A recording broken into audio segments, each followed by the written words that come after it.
I hope someone chooses character 8. I see a Jason in the chat. Hello, hello. Hey.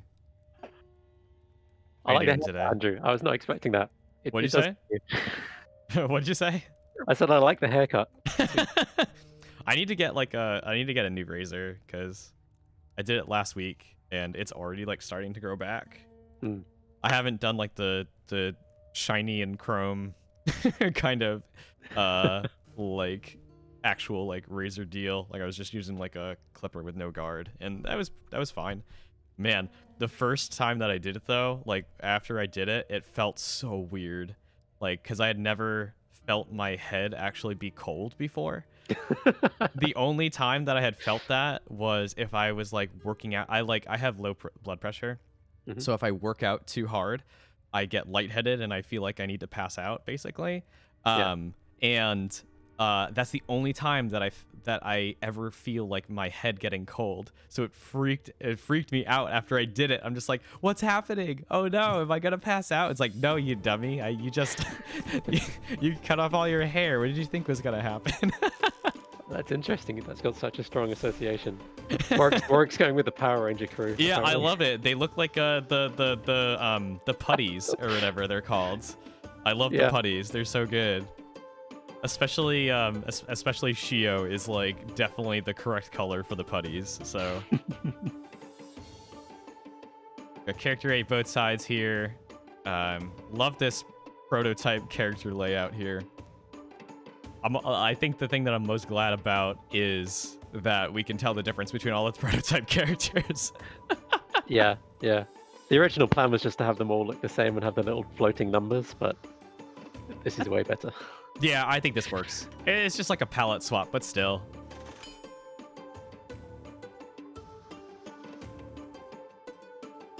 I think my favorite thing here is that technically, you know, Totem has a slightly different idle animation going on there. So if you've noticed that, so it's not exactly the same.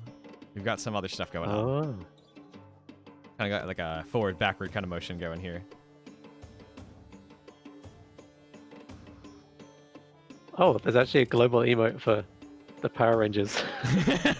I saw that. Thunderbot. I'm like, we don't have one of those.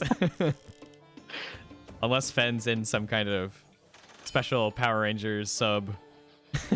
Yeah. for some Power Rangers stream. All right, already getting pulled onto traps here.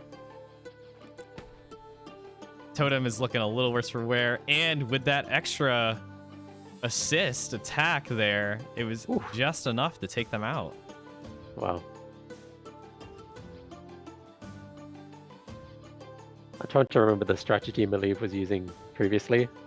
I think she had a pretty brutal, like all-out aggressive strategy going on, right?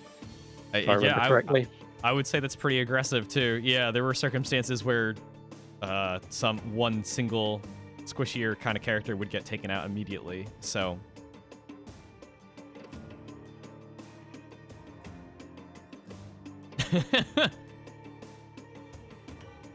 yeah, it'll move somewhere else though. That's fine.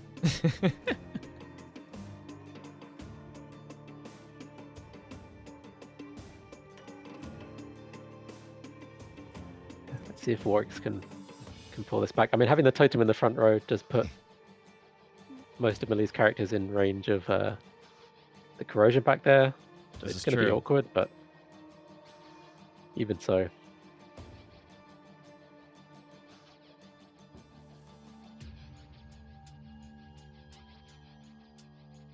So yeah, Warwick's going for a shock there on the Ranger. They did have an opportunity to use. Need to remember all the new names for all the moves. They had an opportunity to use Electrocute there to actually push the Ranger into either the corrosive tile or those falling rocks. But this might be a better long-term strategy. That character is still very much in range of getting pushed into rocks. You know, it's there's a lot of things going on here. It's really not obvious with character 8 exactly what the optimal strategy is going to be. Like so much of their damage is like delayed or dependent on what your opponent does. It's really non-trivial, and I think that's why we feel like we haven't 100% figured out exactly where they sit yet, or how, or if people will choose to use them in their team comps.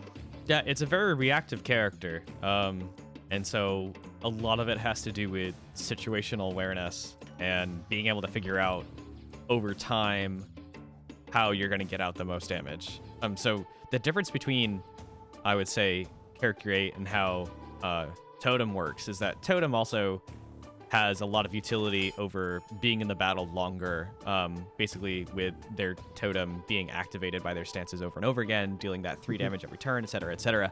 But the thing is, once character 6 once totem is done, they're out.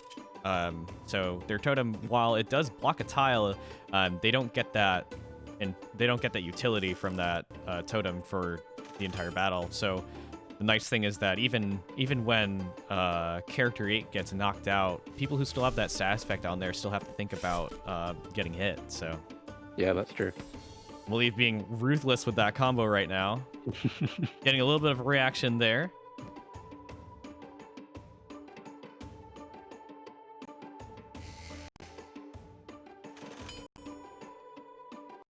But yeah, that particular stance that character 8 has on right now, which is the ramping strike, that does immediate damage. So there's an immediate payoff for doing that. So that's 5 damage and will go up as that fight goes on until the character gets another turn. So you're gonna have to weigh that up against applying shock as well. So there's benefits to both. One will probably do more damage over time if you're attacking maybe like a slow character and targeting them with the shock. But if you're targeting like a fast character, you might want to use that ramping strike, because odds are they're going to get more attacks out and you'll be able to kind of ramp up that damage quicker. Mm-hmm. I mean, it's also quite interesting. It's a way to start a whole nother new combo, right, against your attacker. So in testing, we saw some interesting situations where you'd have 2 kind of combo chains going at the same time, like one kind of on the offense, and then because character 8's kind of, I forgot what it's called, what their like marking stance can then fire back at the original ramping and strike. Start a whole new, ramping strike. That's the one.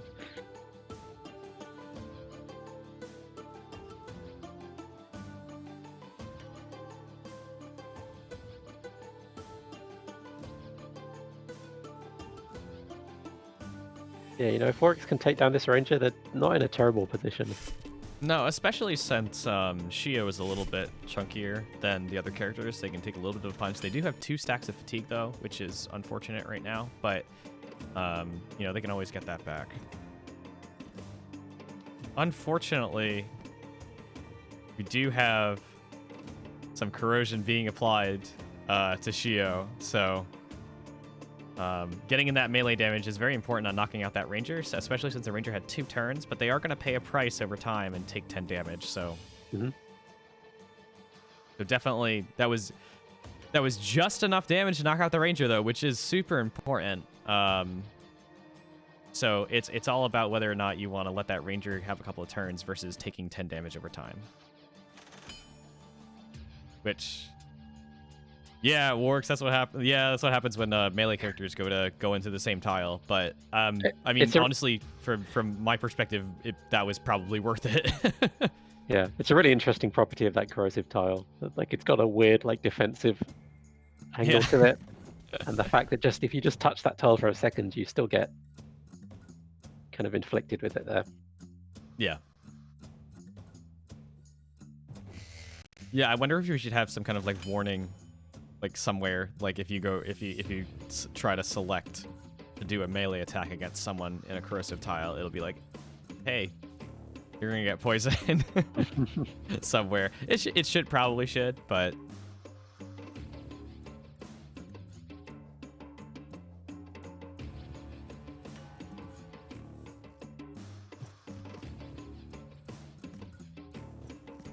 all right. A little bit of retaliation there, lots of back and forth with that damage.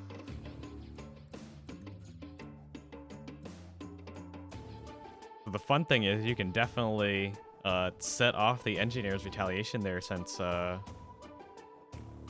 your character goes and jumps into that row again. There's a kind of weird shuffle there with Warx's character rate. The way that the getting displaced to the random tile interacted with that ramming strike. But yeah, I have a feeling this character is going to be bouncing around quite a lot.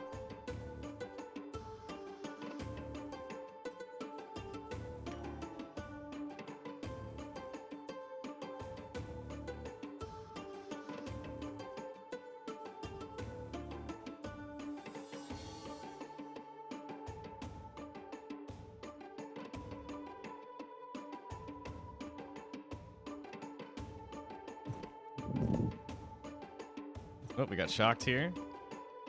Taking some critical damage.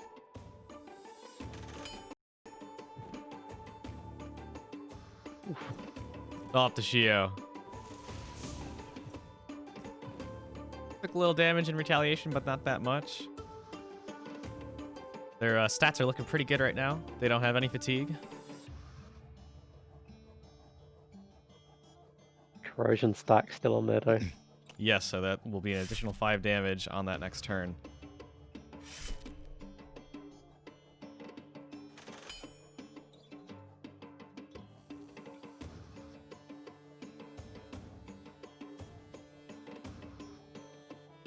Yeah, I don't think Malieve has a way to deal a whole lot of damage up front here. But whether Shio can tank this. Yep. Trying to take down that defense as well, as much as possible with defense break. It's a good way to kind of chip through that armor.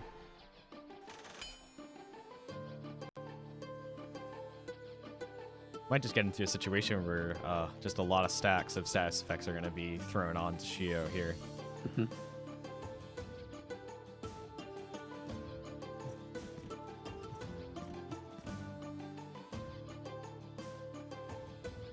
Yeah, Malieve chooses to do just that with the shock. Yep.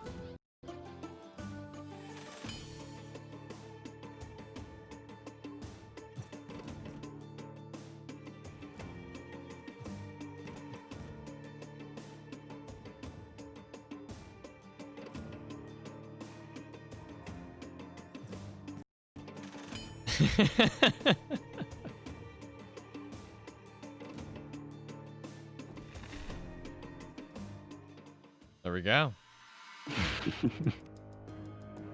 All right, lots of character rate action here. We'll see after all of our battles today how balanced character rate is. Right, yeah, it's kind of hard to come back from that initial. You essentially set up for a 2v3 battle the rest of the time, so a little bit difficult to come back from that.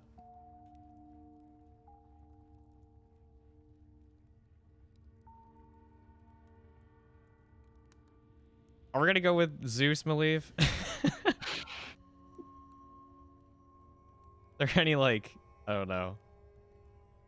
Only if we can pronounce it Zeus.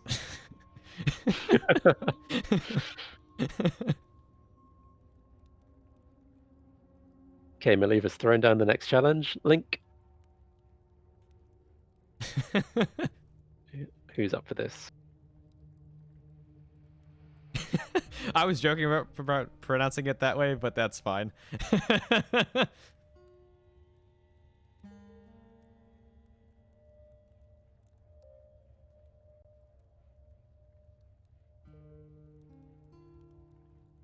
We have another link in the challenge area there in tournament chat.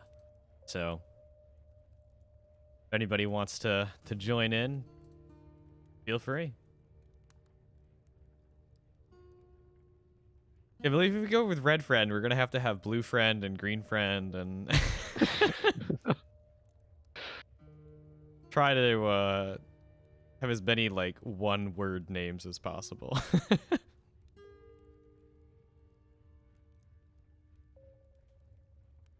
Yeah, if nobody's jumping on this link, I may do so myself.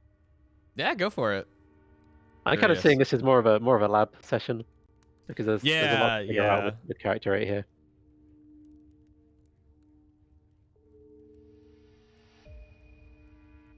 Just labbing it out. That's what we do. Okay, Malieve, I'm gonna try That's the thing. We don't really have them We yet. don't have strats. This is brand new. Yeah. I'm gonna try the ranger with character 8, Yeah, and I wonder if I'm sure Malieve will find a way to bust me up. probably.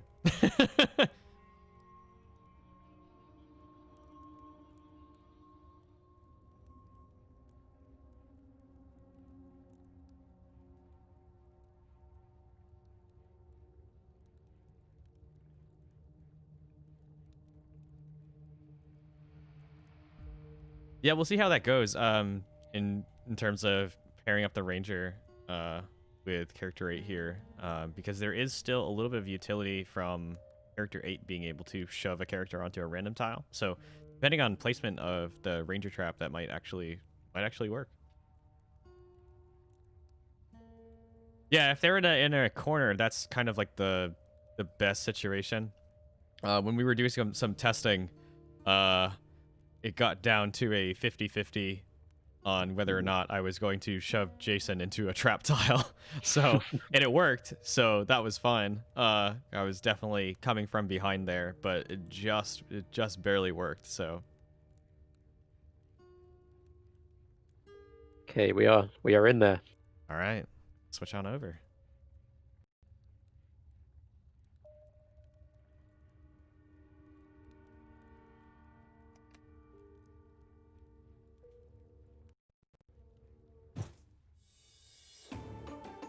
All right, very similar layout to before here. Really very dangerously in that center row there. I mean, probably a good move not to put a character onto that that initial tile, or the initial falling debris tile, but hey, you know. Yeah, trap combo is pretty good. So, I mean, the more characters that we add that can take advantage of throwing people into that tile, the more we might look at reducing the damage the trap actually does. But you know, that's something we might introduce later. So I feel bad for the ranger because basically every time we add new characters, the ranger, against all odds, somehow gets more powerful. I feel so. The ranger, just by the nature of their toolkit, might just have to continuously get nerfed, so. But yeah, I mean, the ranger is definitely a favored character, so. Yeah, the ranger has a lot of stuff going on in their toolkit, so. So the ranger might be interesting as a character that has a lot of utility, like a really big toolkit. But we might want to turn them into like a jack of all trades type support thing in terms of them being flexible, but like give them the all-in-one printer treatment, which they don't do anything like particularly excellent. So it might just be a matter of tweaking the characters like stats for the most part, make them do less damage, etc., etc. Because I do agree, they're very flexible. They've got a lot of things going on between fitting into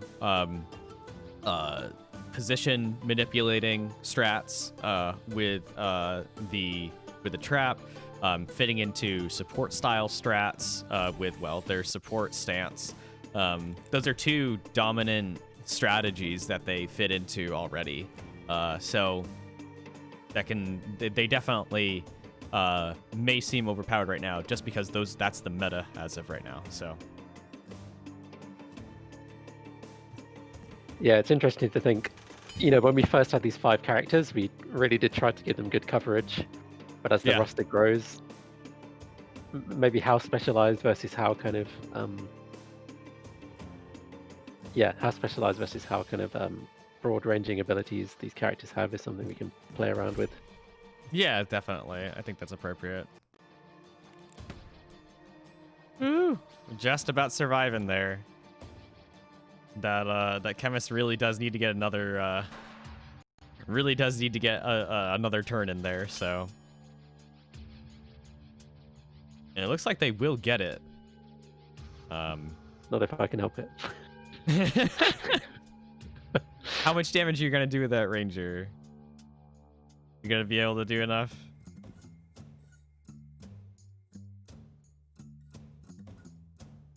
I think there's like one way maybe that Maliv can guarantee that the chemist will not get knocked out, and I think they just did it. Yeah, Maliv, she's smart. She's smart cookie. Figured out getting that little extra, like what, 20% defensive capability there. So we'll see if that's enough to save that. Oh, yes it is.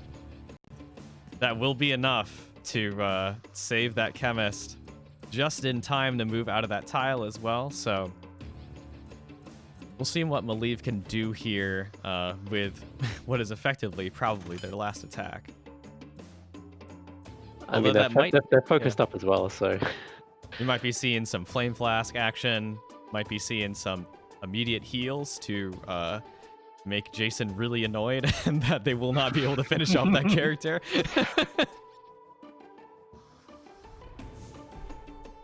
Yeah, we're seeing a Flame Flask in there. That's going to deal some decent damage to character 8.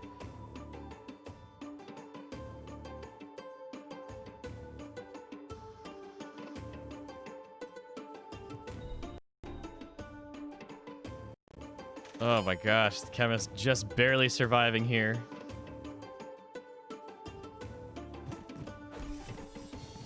Oof. All right, that'll do it. Shove really did a number there. Yeah, nice to see Shove getting used, at least. Hey, it's effective now.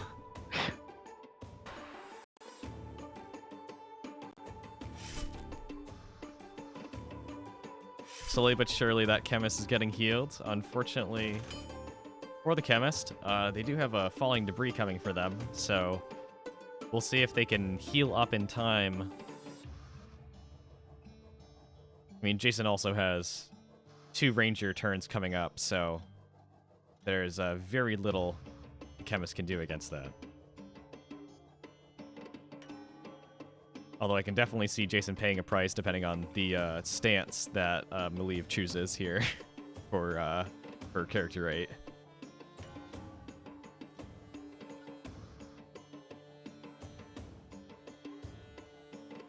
Yeah, a stiff breeze can knock over the chemist right now, so just barely holding on. Pretty big nuisance though, so there's a lot to be said for that.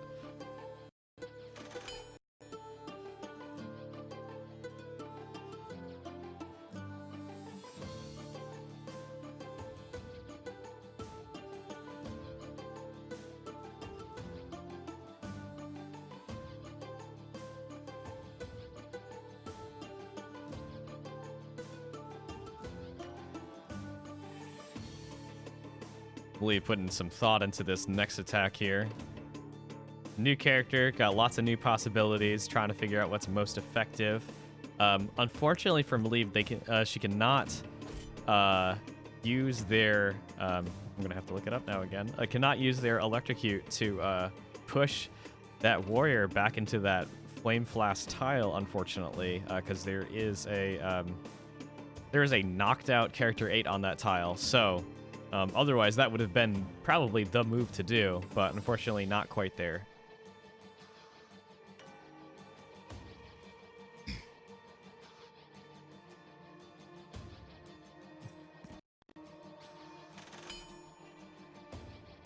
All right, here we go.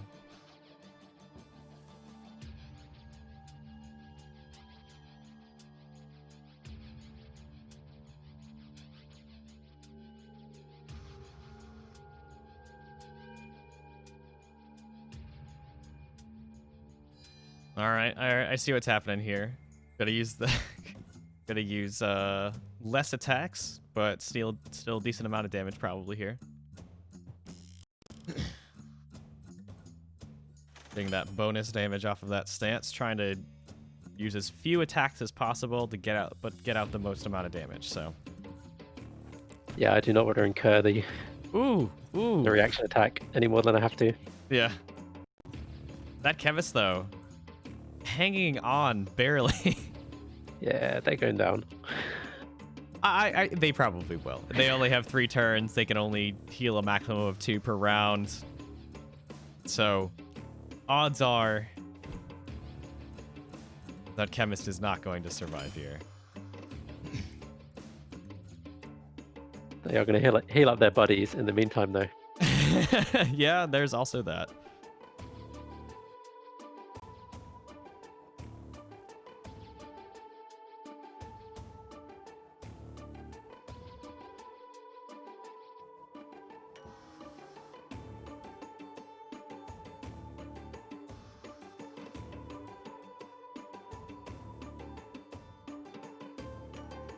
Warrior kind of in a tough spot right now. If they use any kind of melee attacks, they're going to get hit by the Sentinel stance of Jason's attacks. They could go for... Well, I believe run out of time. Gonna have to make a decision pretty soon. Whoa, there we go. Okay. I got worried there for a second. Believe determining that Character 8 will survive in time to use that focus.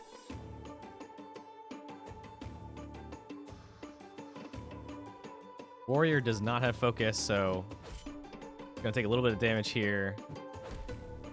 Definitely gonna do some damage, get some off balance there. Unable to use focus abilities though, so look at that strategy. That utility is really shining right now. I like that change. Yeah, we've definitely been wondering about how applicable this would actually be, but now it is, so... Felt like the right move there. Bye, Chemist. See ya.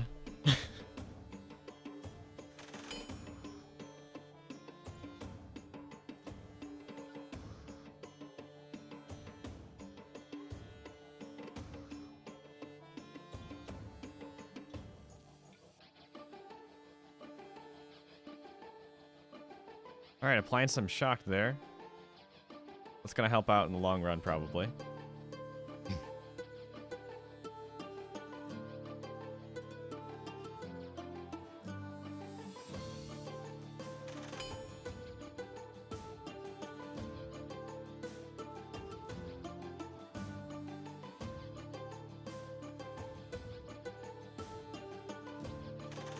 Uh-oh, Jason's doing something tricky.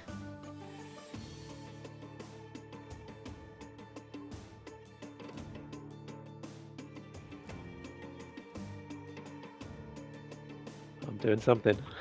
Something. I think I know what you're doing, but I'm not going to give it away quite yet.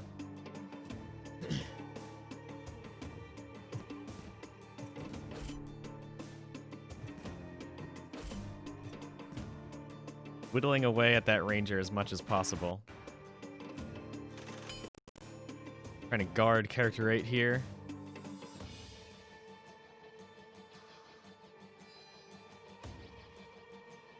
Ah, I see now.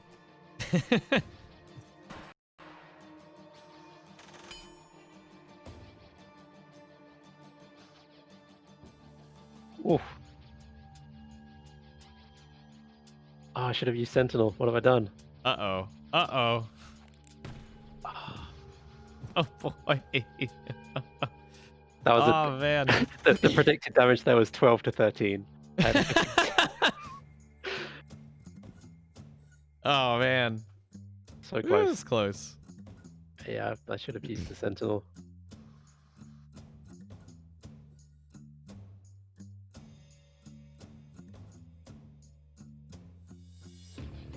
I feel like that would have made the difference as well.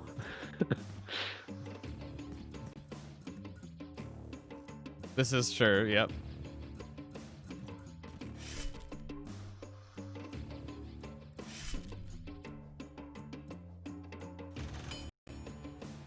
I mean, there's only so much you can do with 7 health, Jason, so... Yeah.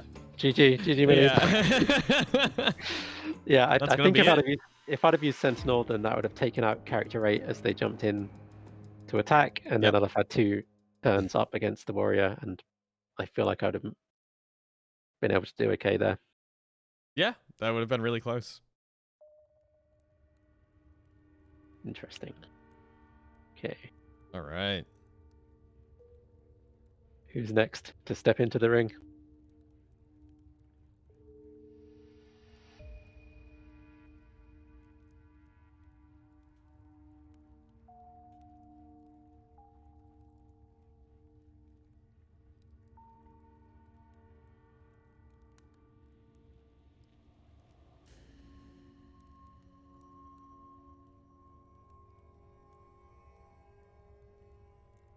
Oh, Paul's gonna get in there. Paul, yeah, I was gonna say. Haven't Woo! seen Paul today.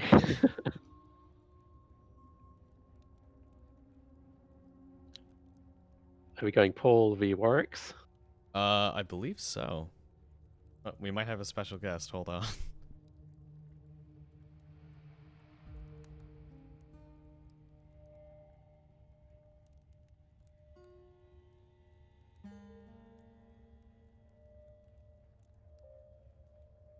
Oh. It's dog time. Hey! Say hello, Garrus. The best time of the show. Yep. Very nervous because my partner stepped out, getting some stuff, doing some errands, and he's by the door. Like, where'd she go? Oh, buddy. You get a dog cam. But it would just be of him sleeping the whole time. All right.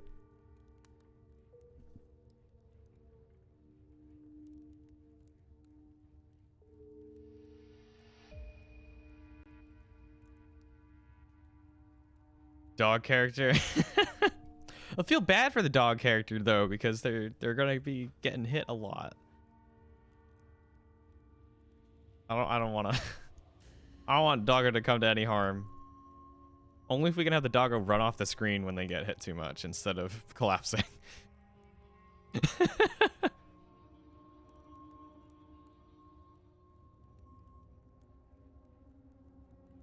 Alright, let me know when y'all are in this fight. And we'll join up.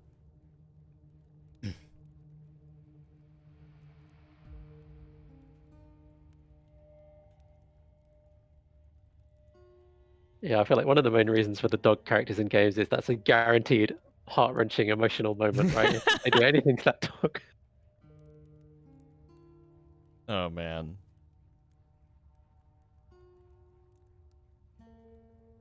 Kind of interesting though, because I randomly just talked about, you know, a character running off the screen instead of collapsing on a tile.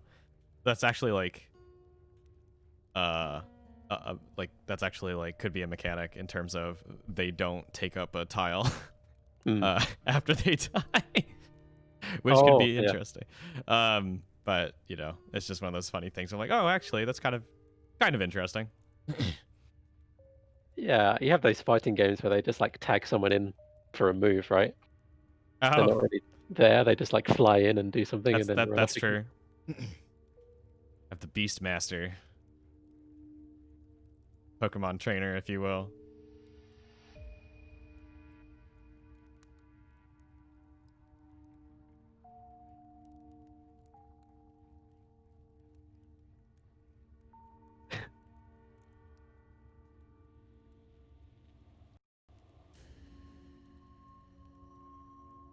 Difficulties, Paul.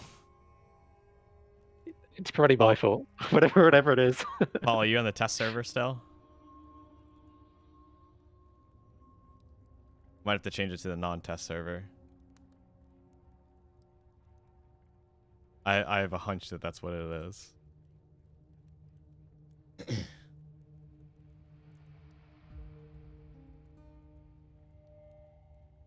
You were able to join that fight? Okay, I think Warwick's and Malieve. Oh, okay, I was gonna say.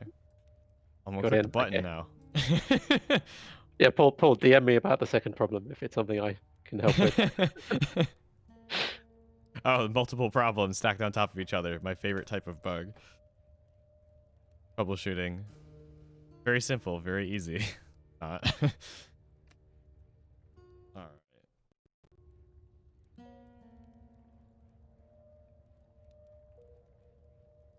My hope is that we get a different layout for this fight. That's my only hope. I would like to see the interaction with you know, the half cover and stuff like that as well.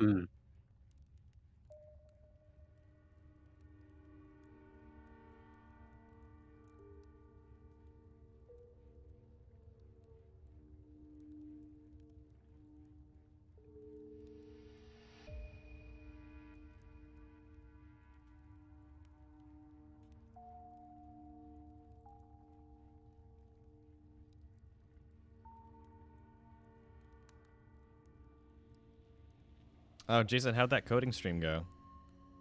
Yeah, pretty good. So we made. So the topic was virtual board game, and what we made was kind of a rough prototype of how aspects of the Steamhounds campaign might end up working. Gotcha. Okay, cool. So we made a little thing where you have your roster of characters and kind of like assign them to missions, and those are resolved by some like die rolls.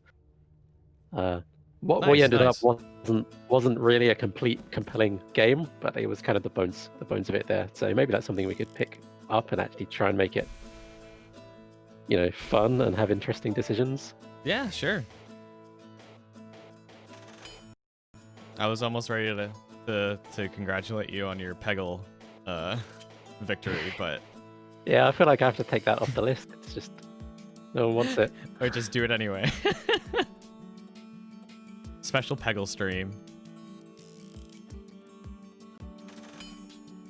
I should probably move that mouse off of the screen. My bad.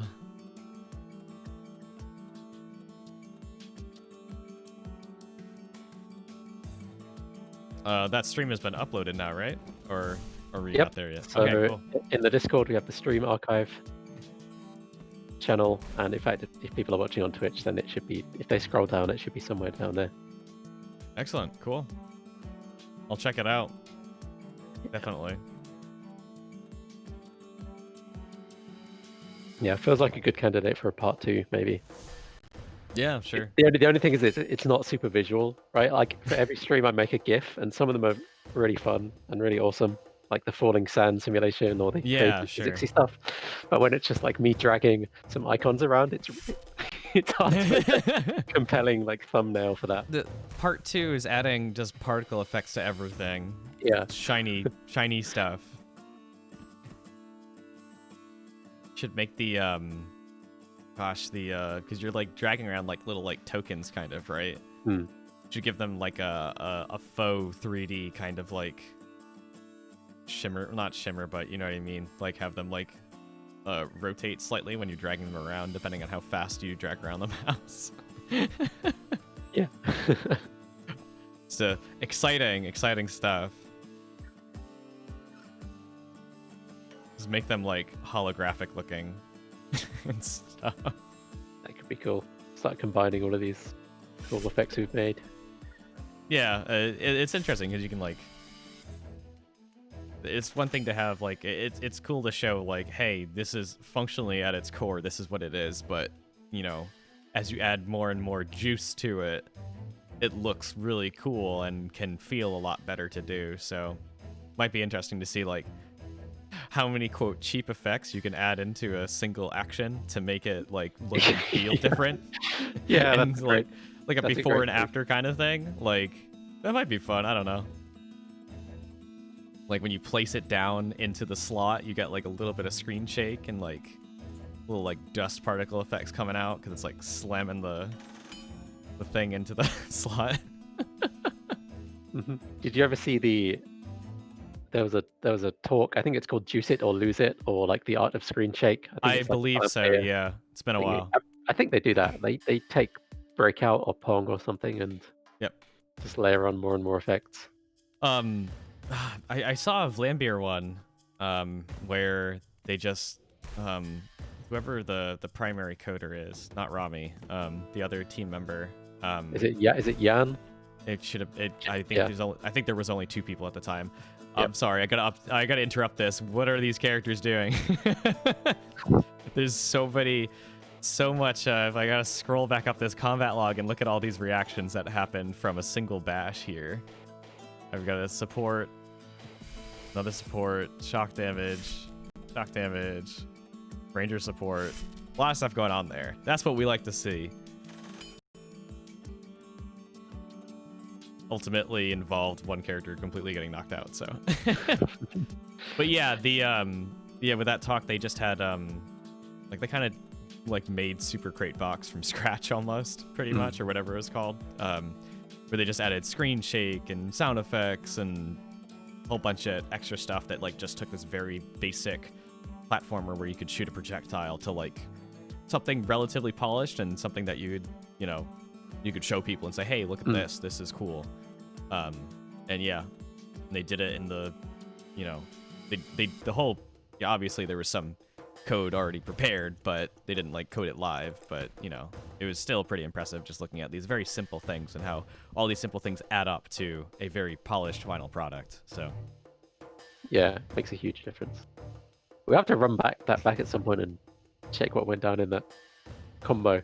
yeah, we can watch the replay at some point. So that is something that that is something we could do. We have that technology.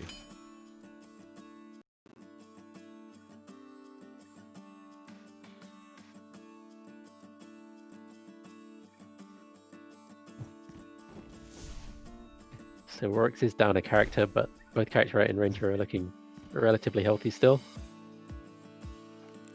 Maybe spoke too soon. Yeah, lots of combo potential. Kind of crazy combo there. Yeah. The thing is, like, once Warwick's takes out a single character and believes, especially that Berserker, the combo starts falling apart. And if the Engineer's the one left, and Warwick still has the Ranger up, they won't be in a terrible spot. Yeah. Definitely.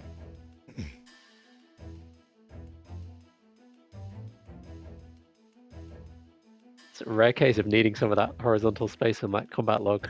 Yeah, exactly. I was like, whoa, there's a lot of stuff going down here.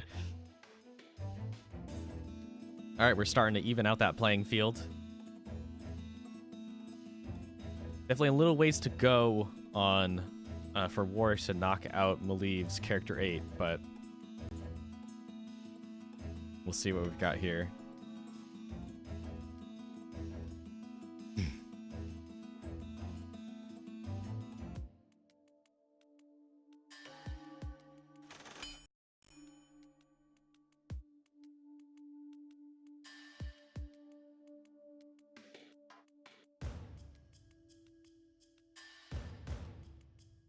Hey Jason, do we have a fail-safe for if a character gets hit by electrocute and they have no tile that they can possibly move to? Yeah, they should just stay where they are. Okay, good. I just thought about that. I'm like, wow, they don't really have anywhere to go.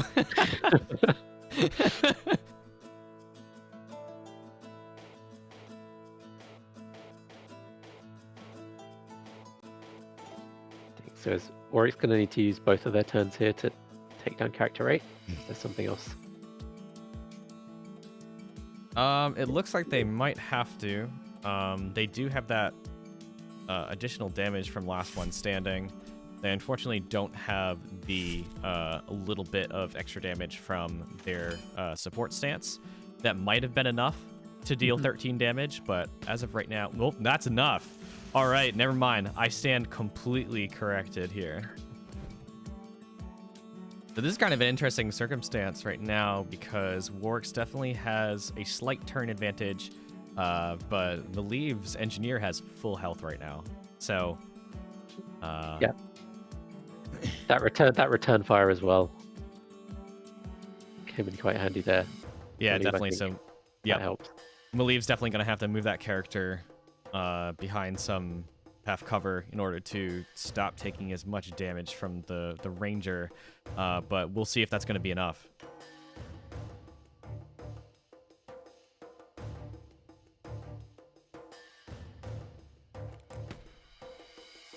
I don't know, Works. I thought those were pretty big numbers that I saw there. I wouldn't necessarily call the basic attack weak at this point.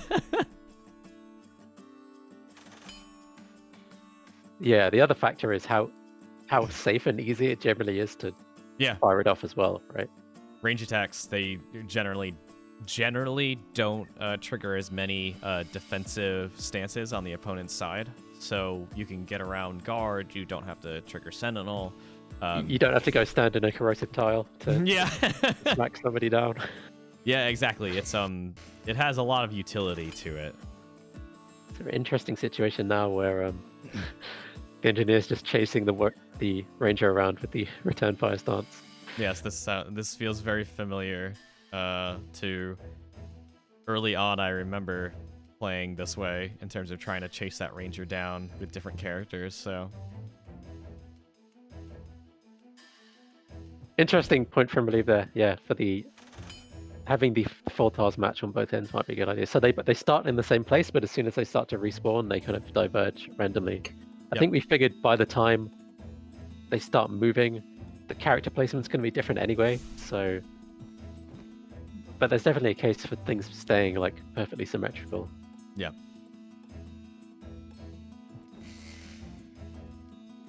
Kind of key dodge from the ranger there. Yeah. I mean, Miliv has an advantage now because there's no threat on that half cover tile, but on the other hand, if they were wanting to do like a guard stance, you know, then they've got two tiles next to each other. So for certain formations, you know, it's not like cut and dry what's better for you, I don't think. That's right.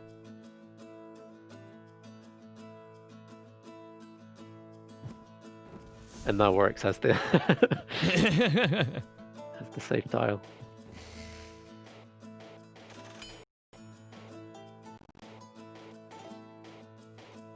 Yeah. I mean, that return fire really makes Engineer a threat. Yeah, definitely. Especially at this point with that increased damage from the last one standing.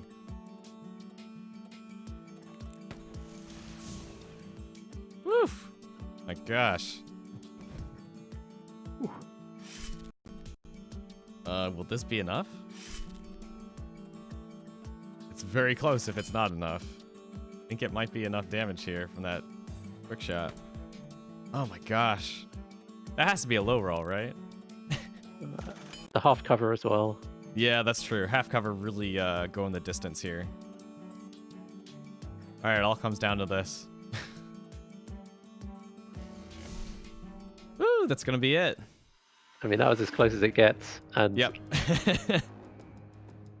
Despite being really powerful, the Ranger character rate combo did not like totally dominate. Like that was something I think we might have been a bit afraid of. Yeah. Of that being an OP combo. The NG end game was yeah, that return really fire. strong there. Return fire really does number, so.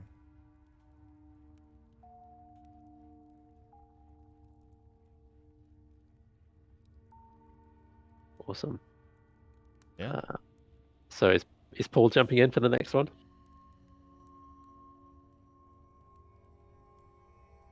Yeah, let's see.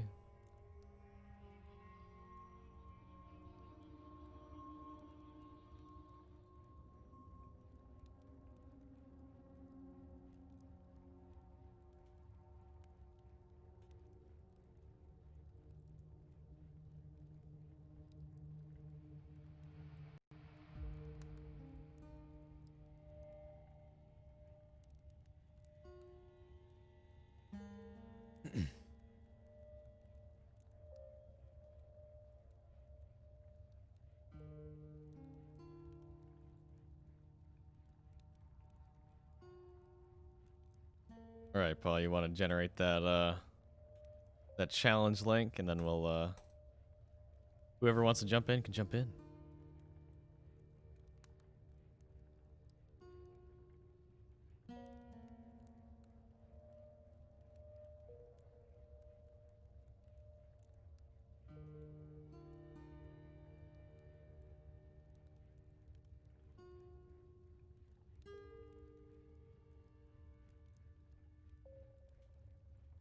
All right, that challenge link is live.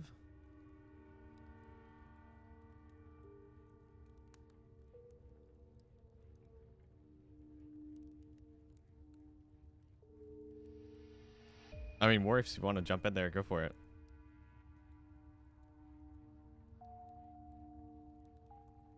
Yeah, we're not even pretending this is a tournament anymore. This is Yeah, it's not a tournament. everyone It's just jump in. This is chilling for the most part. Okay. All right, cool.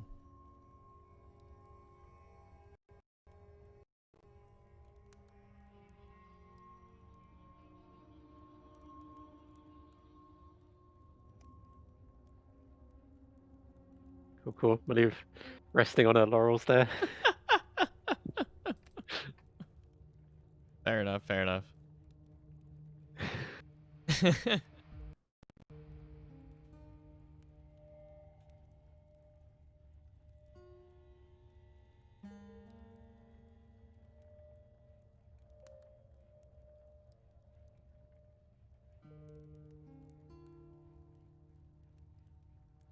We have Warwick's custom avatar facing in the correct direction. Yeah, look at that. Fancy.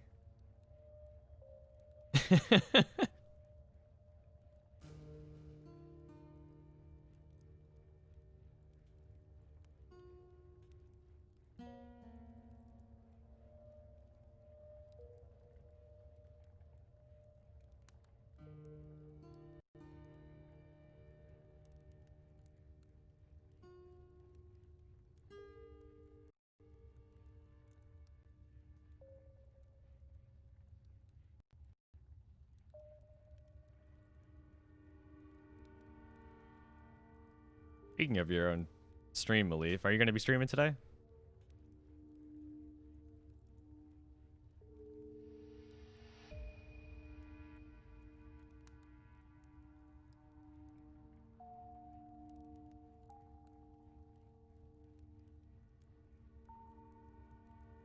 I asked because I want to figure out who we're going to raid this time.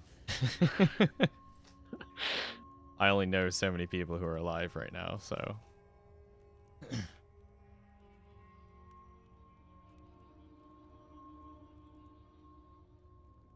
Gotcha. No, I totally feel you on the rough week thing, so... It happens.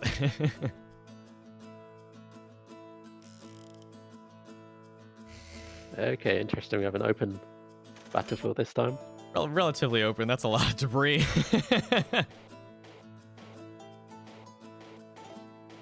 Let's see what kind of chaos ensues when they start respawning in and we get some randomization there.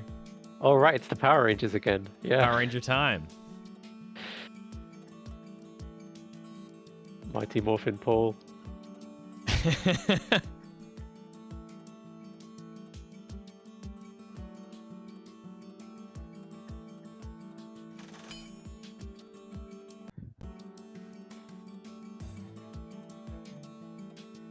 Yeah, I can't recall why, but at some point recently I ended up on Netflix, like, searching for all the Power Rangers things. There's so many. There's like, it feels like there's 20 or 30 different Power Rangers series that... Oh, really? Came out over the year. Like, yeah, all these crazy variations. So I never got into Power Rangers. I kind of, like, have amassed Power Ranger knowledge via osmosis from other people talking about it, essentially. Yeah. And the reason why I never watched it as a kid was I took karate as a child all the way up like through high school. And when I was a kid, I didn't want to watch Power Rangers because I was upset because according to me, my like 5-6-year-old brain, they weren't doing real karate. And so so I'm like, that's not real. They're like doing the, I don't know, they do that the real like fast like jerky movements and stuff like that, which my my non-5-year-old brain understands why, but it was just like, no, that's not real. I don't like it. And that was the same thing with like professional wrestling and stuff like that. Like I never wanted to watch that because I'm like, this is all fake. I don't like it. So I feel like I missed out on a couple of things, but yeah. Yeah, I mean, I think I watched the original. I feel like it was the original Power Ranger series. I only have vague memories of that. I remember like dinosaurs at one point, and remember one guy had a flute blade. I don't even know what was going on. I don't know. He just kind of like held it up to his mouth through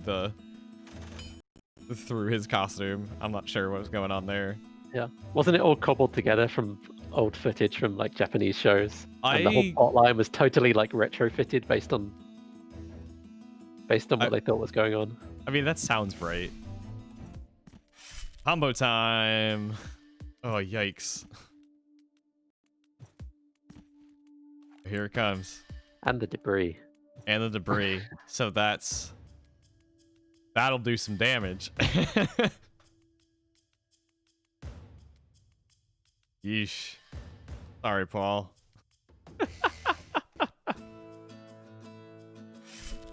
Oh, man. We got there, though. Unfortunately, Works is, oh, hold on. Yeah, unfortunately, Works is up next, so it looks like Totem will not serve. Oh my gosh. Spoke too soon. 1 health. My favorite number of health. Go Totem. Hang in there. Hang in there. Oh, wow.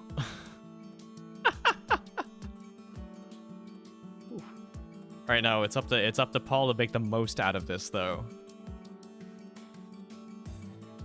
Come on, Power Rangers, hold in there. Works. If that's the case, we'll check into that. Yeah, possible that. Yeah, we'll check it out.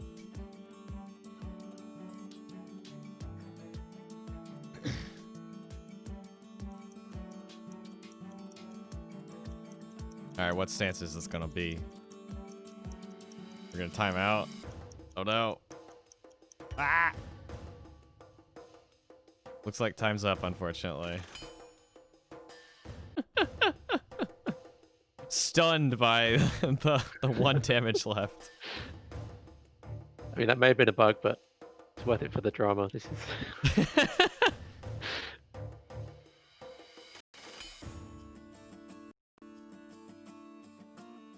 All right, Jason, it's gonna be all you for a second. I'll be right back. Mm-hmm.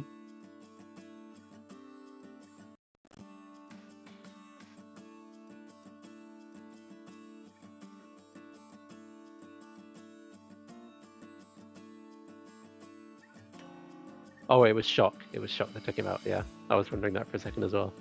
Also, Andrew leaves just as I was about to sneak off for a break myself.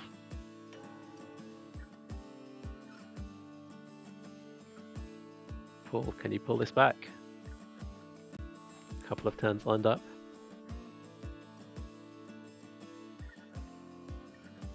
Got some steam down there.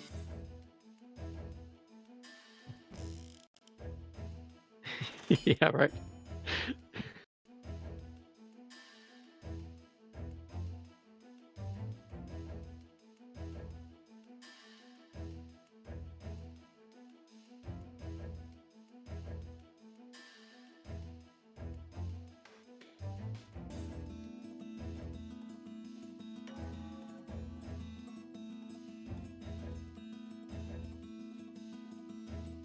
Guess electrocute on the engineer might work quite nicely here.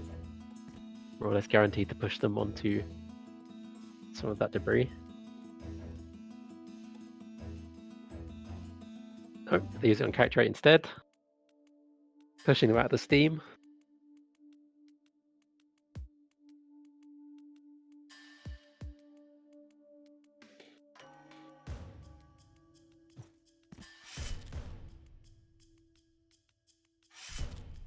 Even so, that's probably enough to finish off Works' character rate.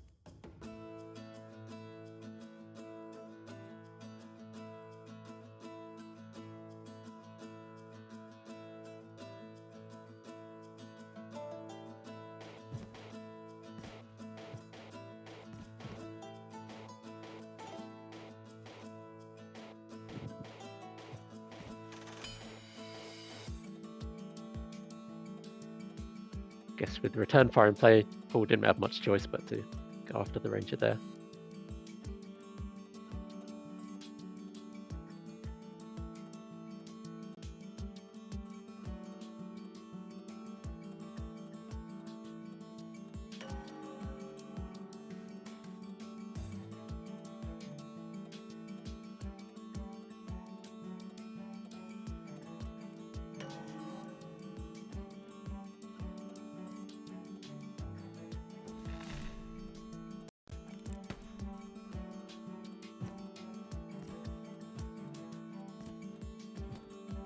No worries, Malif.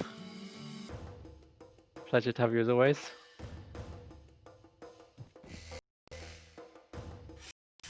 All right, I am back.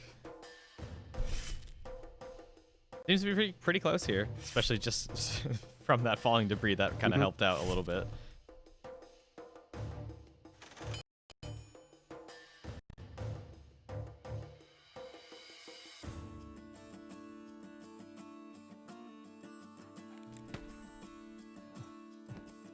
Yeah, I think the last few turns, Paul's more or less been locked into a sequence where there's only been one real logical move to make. Gotcha.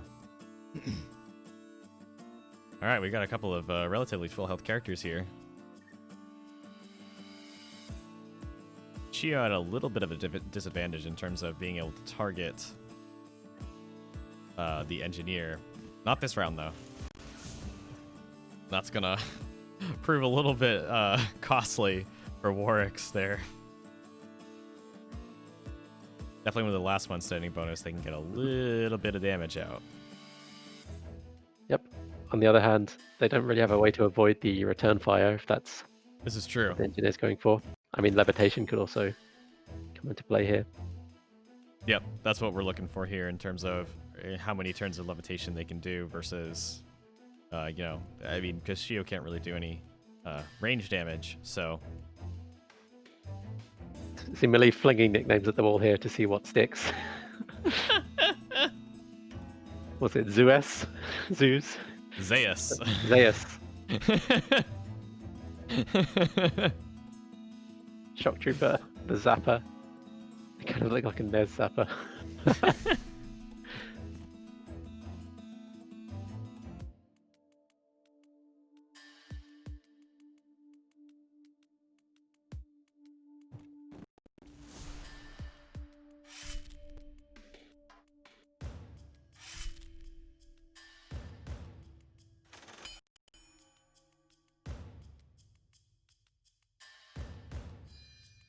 All right, focusing up here. Trying to survive as long as possible, it looks like.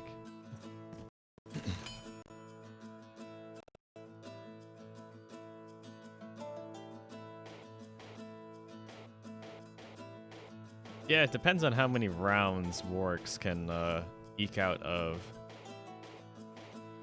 the engineer here. I mean, they have a couple of really good opportunities, but fence break helps out.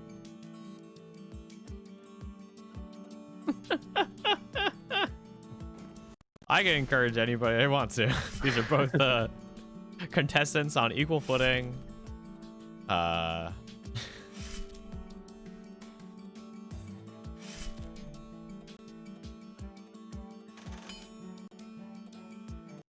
wonder if falling debris would have helped there. Could have gotten a little bit of damage from the arm hook, and then falling debris damage would have been pretty decent, I think. Defense break definitely helps out in the long run as well, though.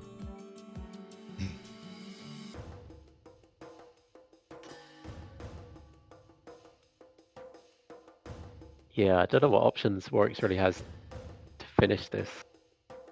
Yeah, I mean, so let's do some number crunching. So they're gonna take 3 next round and then 4 the next. So they're gonna go down to 11 and then down to 7. And they'll go down to 5. So they basically have like 3 additional rounds to try to do 40 damage, which is a little rough, I think.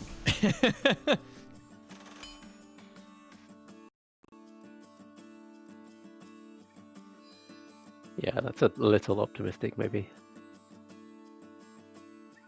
Yeah, it's close.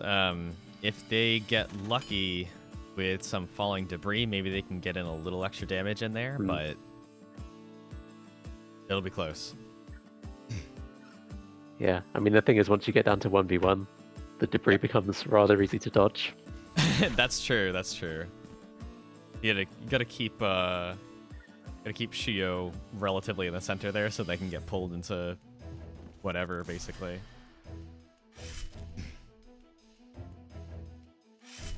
So unfortunately, that turn timer is up to 6 right now, so that might not come into play. Well, it'll be close at least.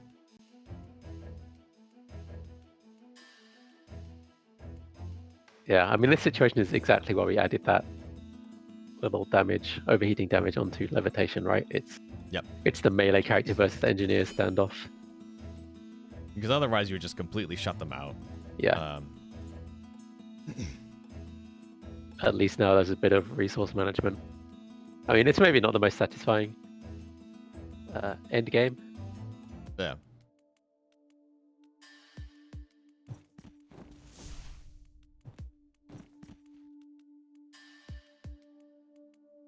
Yeah, the focus ability does work for encouraging. It's just not the heal itself, the non-focus heal. That is not, you are not able to target yourself with that heal, because that'd be pretty powerful, I think, especially in certain circumstances.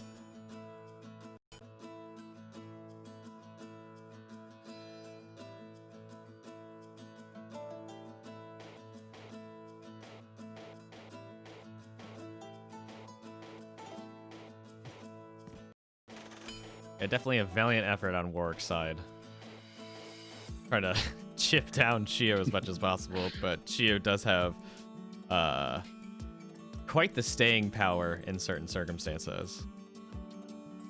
I think maybe this might have been slightly differently if Chio wasn't able to get in that attack that did about, what, like 19 damage before Warwick switched over to levitating. So, might have been slightly different. Actually, I think Warwick might have been able to win this one if he had been levitating earlier, but... Ooh. What was that? There's a big ol' attack there. All right. Yeah, GG, guys. We're good. Yeah, it didn't quite do much, but hey. Yeah, it doesn't do damage because technically you're like targeting a row, but hey.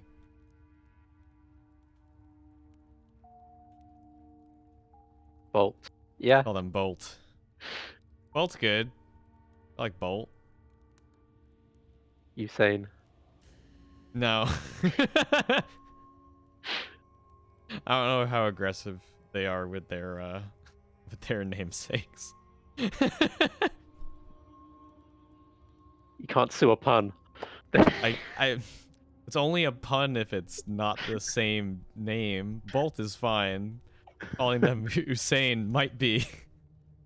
I mean, it depends on how common a name Usain is. I'm not exactly sure about that, so. Thinking about shock is, yeah, that's a very, very good point, Oryx. Like, that's one of the overriding things about it is everything about it is like deferred and delayed and dependent. Yep. It's a whole extra thing. Yeah, it's a whole extra thing to think about. We're not used to having like an immediate kind of reaction that's not necessarily stance related to attacks that you do on your turn.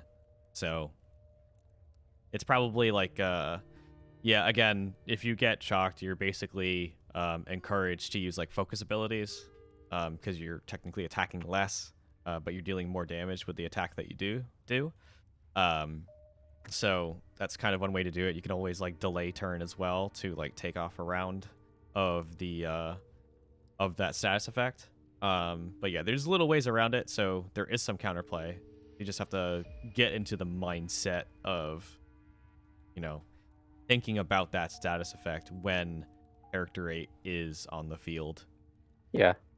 But the big question is whether it's fun to be thinking about that. Yeah. I found in the one battle I had that I was definitely thinking about it, and it made me change my strategy into using a bit more inspire and focus and Yeah.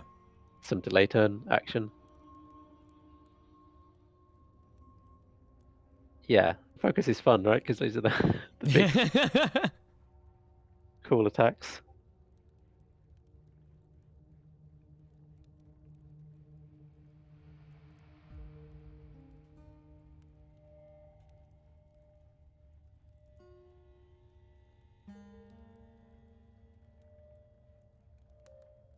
Yeah, character 8, there's a lot of opportunity for eking out as much damage as possible. So it's definitely interesting. They're definitely effective.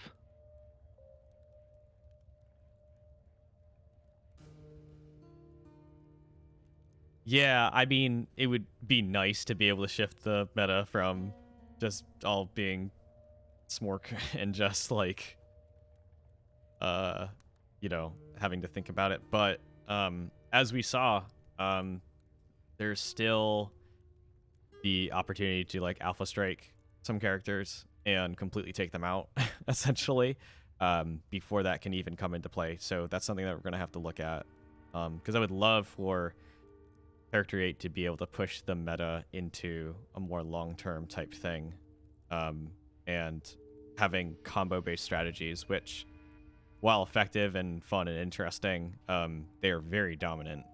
So we want to, even though we do want that in the game, we might not want them as dominant as they currently are, because there's little you can do about a character that gets knocked out in the first couple of rounds, like completely. So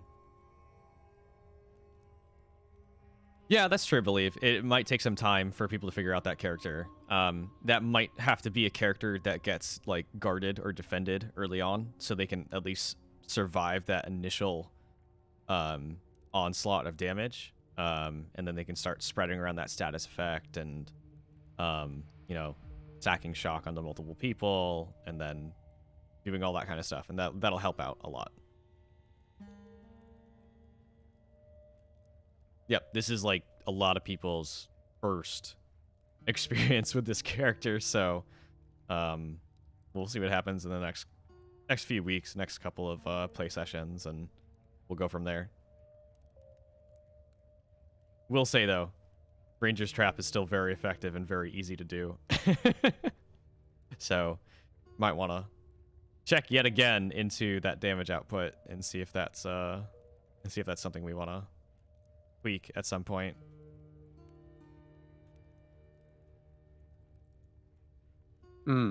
Yeah, the X-shaped AoE, X-shock. It's kind of a cool name for it. Yeah, it's effective, but you just have to like think about, okay, should I do this now? How many characters can I hit with this? And then add up that damage over time. So, yeah. No, it's definitely effective. We also talked about in testing how often towards the end of the battle you often end up either like one character behind the other, which that AoE doesn't hit, or they can be totally spread apart. So it really is situational that people will even be in a position where it makes sense. Yeah, I mean, something that I've been kind of kicking around in my head right now is whether or not this character should be a little bit faster than they are right now. Primarily because of like alpha strike potential and all that kind of stuff. Like I wonder if this character could be a little faster, so that in the beginning of the game when people are bunched up, they can use that shock applying AoE to get that in there early. So they at least get some kind of utility. So whether or not that has to do with reducing health or something else or some kind of like defensive capabilities, that's probably fine. But yeah, it's I'd personally be fine with them being a little bit faster. Just because like we would have to balance that with how much damage they do, and honestly, they don't have a heck of a lot of damage output. So I think this character is a fine candidate for increased speed. It's basically the characters that have a lot of damage output from their skills as opposed to their stances, which are the ones that are a little dangerous to have too fast. But if we keep an eye on their damage output, they might get a speed buff. Who knows? Yeah, that makes sense. Also, Malieve, I see what you're doing there, cycling through the nicknames until you find one that sticks.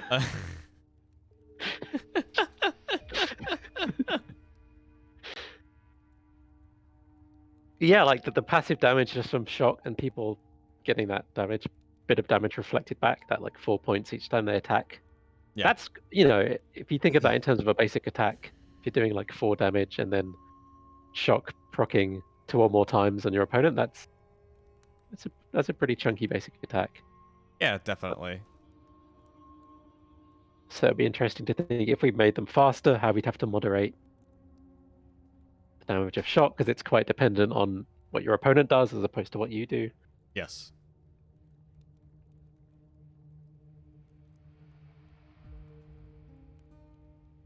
Yeah, I like Bolt. Yeah, Bolt's fine. I like Bolt. That's cool.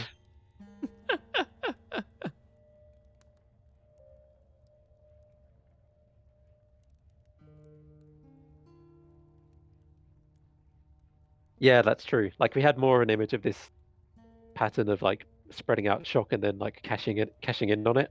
Yeah. And some of the early proposals for abilities, there was more stuff about consuming status effects and like turning those into damage. And that, I don't know, I feel like they're not quite in their final form just yet. Like Yeah. we've thrown a dart on the board and it's on the board. You know, it's reasonable. It seems like where it is right now, but it's just finding the identity and the style of it. And you know that may even change as the roster grows. If we have a roster of a dozen characters in the future, then I mean, we were talking about this earlier with the Rangers' sort of overall usefulness. Yeah. We're getting to a point where the roster's big enough that having to think about how the whole thing breaks down. Yeah. Yep.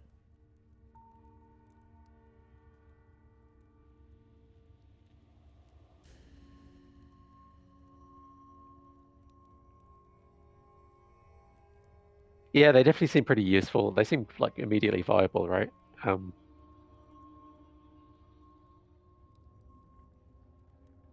and there's almost certainly going to be a little bit of number tweaking to actually Sure. balance them Yeah. out. I don't think we have an idea yet of like if they're actually balanced, but you know, they're definitely in the ballpark.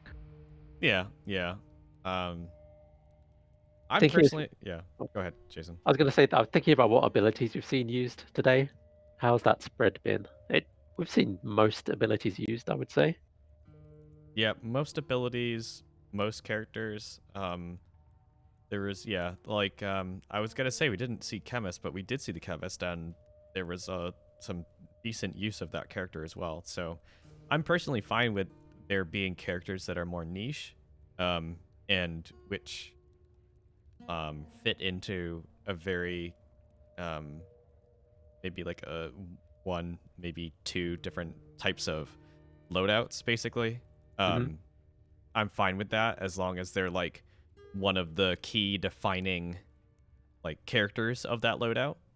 Um, but yeah, I'm fine with some characters being more or less applicable to other things, and some characters being more niche, as long as they're seen as useful in those niches and not just Yeah. kind of like, I guess you could do that. Like we want there to be a compelling reason to build out, your squad in a certain way.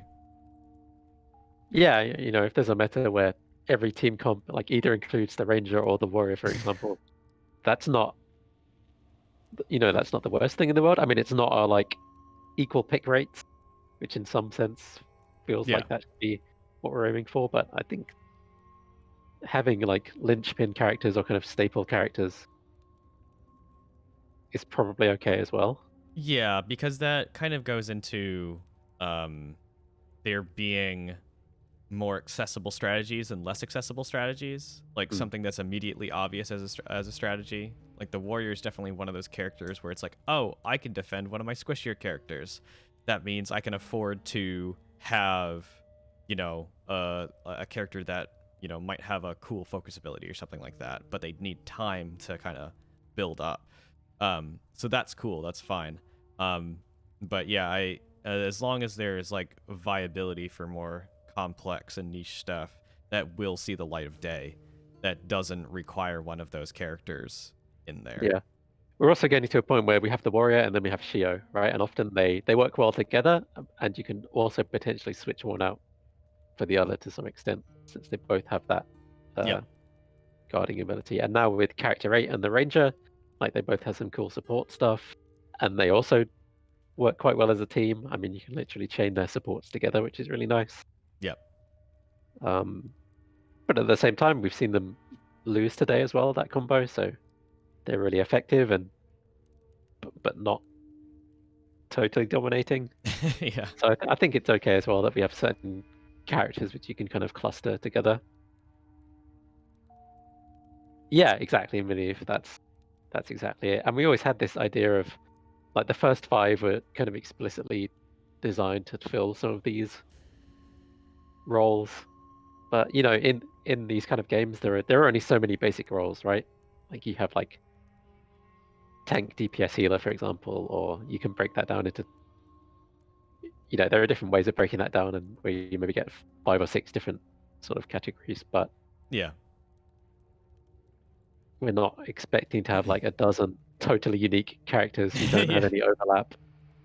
Yeah, Yeah. that's fine. I think that's appropriate. I mean, even like really early on, really early on to our design, we were actually thinking about having a lot less characters, but giving characters the ability to switch parts of their loadouts into some kind of like prestige class kind of things.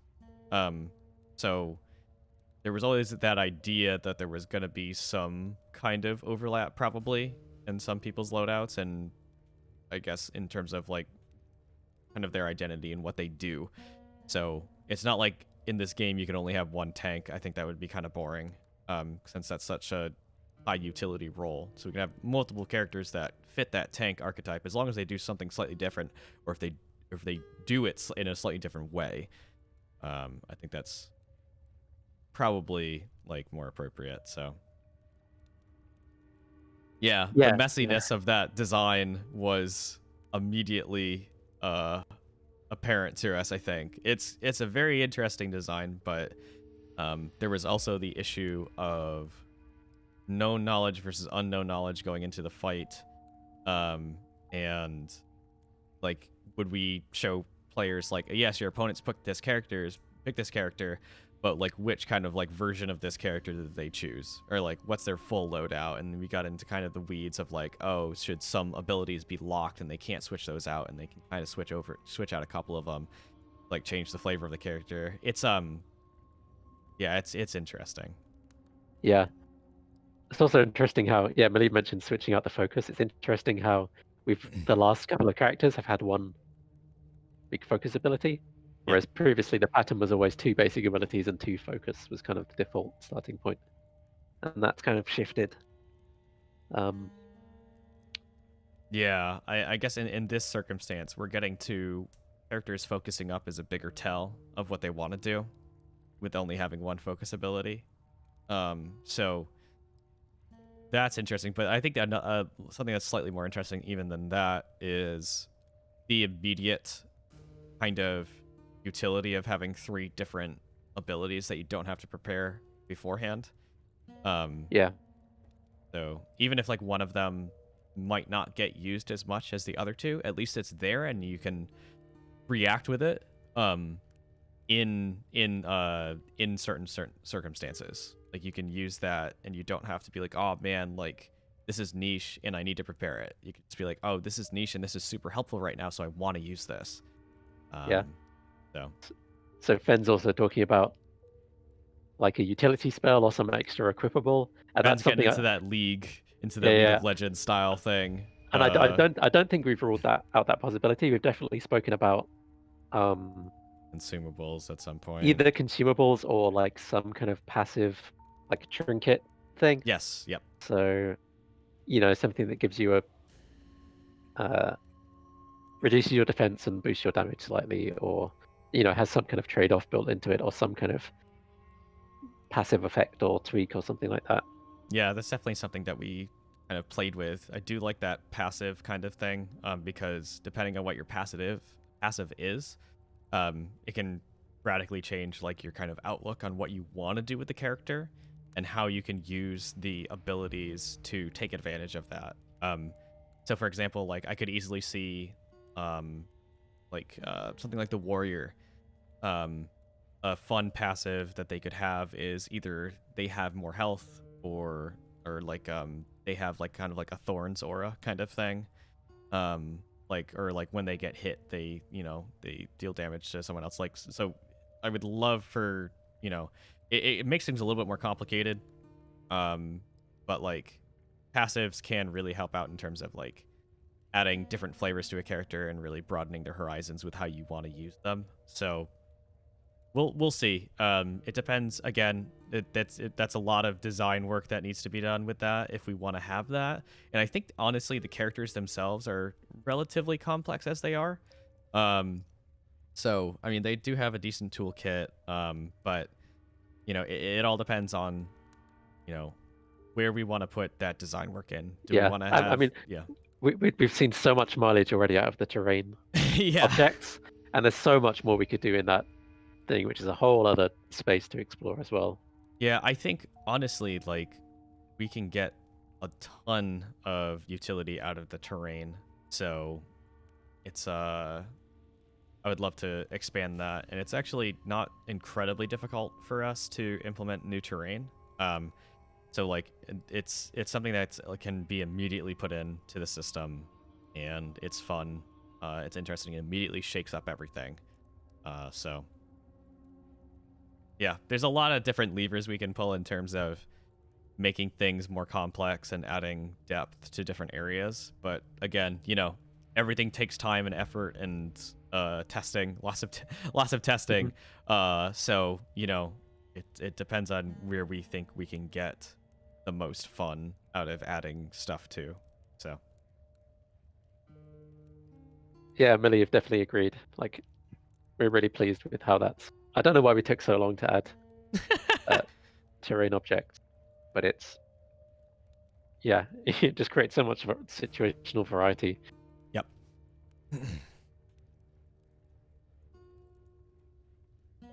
Yeah, definitely. So I'd look forward to adding in some more terrain stuff.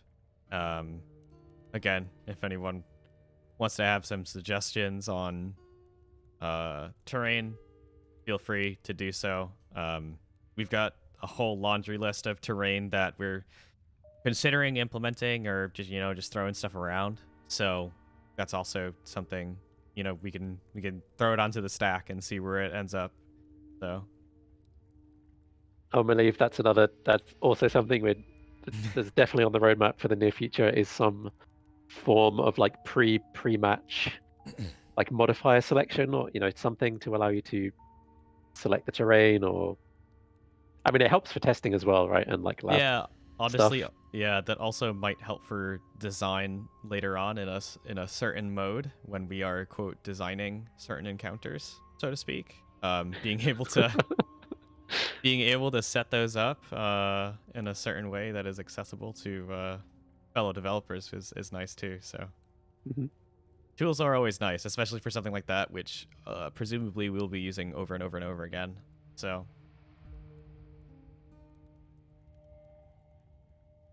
Yeah, I know what you mean, Millie, but also it's just a bit of UI. Like, it's relatively not too crazy to it doesn't work need with. to look super pretty right now. Yeah, That when can that always goes come in, later. it's not going to look great. It's just going to be a functional thing. Yeah, but some basic options like choosing from different like layout playlists, or something akin to that. Yeah. And Yeah, I yeah. think it's going to help us in this like playtesting phase where we're in right now as well.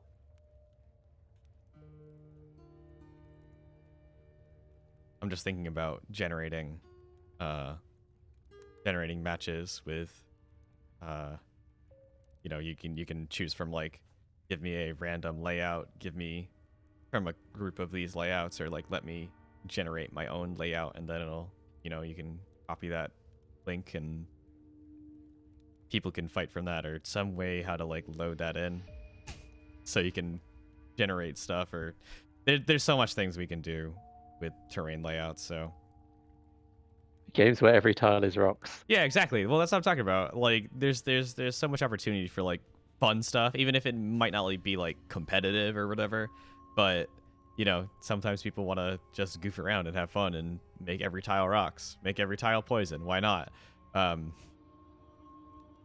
Do all that kind of stuff. Like, Yeah, right. This is how you get almost like mini games can come out of crazy yeah, parameters like you'd be that. like, Yeah. try to beat the bots with with every tile as poison, or like all that kind of stuff. There's so many like scenarios we can throw at players. So yeah, I don't think it would be too difficult to allow both of those niches. So basically, hardcore is just basically like a stripped down version of the most crazy stuff, essentially. So Pick your opponent's terrain. That's Oh interesting. no, no, we're gonna introduce a point buy system for terrain types. It costs you 2 points to place a poison tile on the opponent's side. But you add points to your pool if you add half cover to their side, so you can put more poison.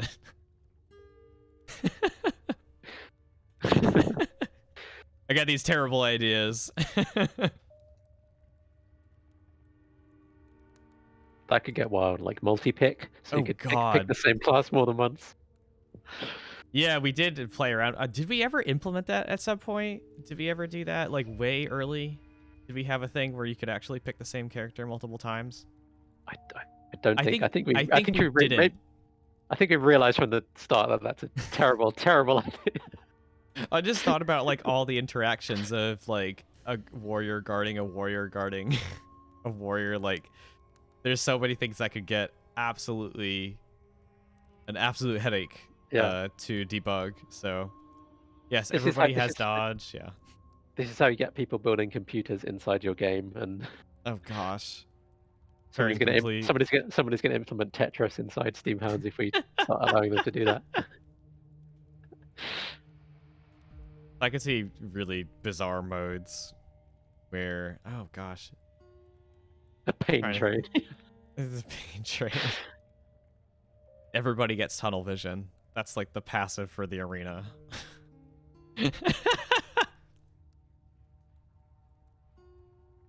I mean, it's kind of similar to what they do in Hearthstone, which is every week they have some kind of mode that's like usually pretty bonkers and pretty much game breaking, but people have fun with, you know, trying to figure out the most like overpowered way of taking advantage of whatever new rule there is. So I believe it'll always cause crashes. No.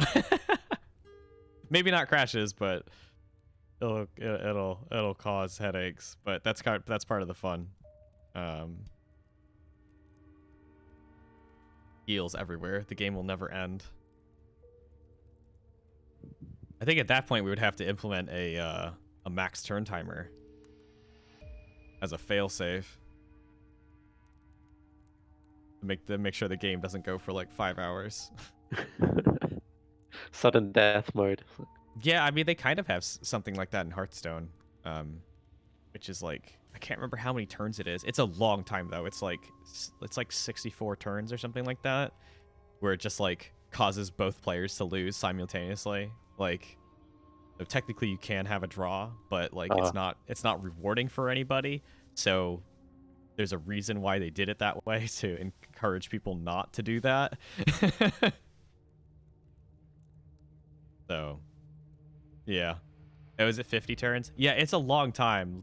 It's usually like longer than a game should, much longer than a game should really go for. So it means you kind of got into some kind of stalemate situation. You either got into a stalemate or someone was like BMing somebody and like creating decks that their only purpose was to go infinite but not kill the opponent. So yeah, it's like there's a purpose to it. It's kind of like if you're doing that on purpose, then it's probably not healthy for the game or not fun for the person you're playing against. So it like very rarely, if ever, comes up. Like, I'd like to see the statistics for how many games actually turn out for that, like actually resolve that way. But it's like it's probably down in like some fraction of a fraction of a fraction of a percent. It like normal players will never hit that. So but yeah, so cool. All right, so are we about ready to call it here? I think we're about ready to call it. Yeah, I would say so. We saw some cool stuff today, and character 8. It's nice to hang around. It's nice to hang around and have a longer chat about some of this design stuff. I mean, especially for character 8, like we're really not sure like exactly how it will end up. So please do like share your thoughts about that. Yeah, definitely. Yeah, it's not like these are the kind of conversations that we have behind the scenes too. So it's fun to like have you know, you guys just chatting with us about, our design decisions and how to go forward from here and all that kind of stuff. So, it's not like it's not like none of this stuff can be shared with anybody. Like it's, you all know what we're working on. So, but this is kind of how we work on it. So, a lot of talking, and then eventually it turns into some kind of changes for characters, and then get implemented. We try them out, and then if it doesn't work, then it doesn't work. But, Yeah. Oh man. Yeah. Fair. If people find those exploits, I feel like it can't. I want to say it can't really happen right now in Steamhounds. I don't think there's a way to stalemate something out. Yeah, I'm trying to think of a way that you could possibly do that, and I don't think there's really. Yeah. We come up with ideas, and then we say, "Fen, make this make sense. Make it thematic. Make it steampunky and cool. Make it cool looking. Take these Power Rangers and make them fun." Oh man. But all right. Yeah, I think we're about ready to call it today. So, Jason, do you have the links prepared? The as is tradition. I actually have the muscle memory prepared. So. So, if you are just joining us today for the first time, this is our game Steamhounds that we've been playing here today. You can join us, get access to the game as it is right now, and do everything everybody's been doing today, and that you can play against the devs if you want. But yeah, you can download a demo of the game from our Discord. Once you join, a bot will direct message you with login information, and you can just get up and ready to go pretty much. You can play against bots, you can play against other people by generating a challenge link and all that kind of stuff. And so if the bot does not message you, or if it gets lost or something like that, just let us know, and we'll figure it out for you. Otherwise, we have our Twitter as well down here. Also in the link that Jason is putting in there. And you can kind of keep up with all the cool stuff that we're creating. Usually in our Discord and our Twitter, we do some sneak peeks of some visual stuff that we're doing as well as just like letting you know when patches come out and all that good stuff. So in addition to that, we are actually on Steam as well. So you can wishlist that, and that helps us out a lot. Lets us know, who's interested in getting the game. And also, if you do that, it'll let you know eventually when the game's going to be available. So, yeah, I think that's most everything. Did I miss anything, Jason? Nope, I think we're all good. I will initiate the raid as suggested by Malieve. All right. Yeah, that sounds good to me. Let's go. Bye-bye, everyone. See ya.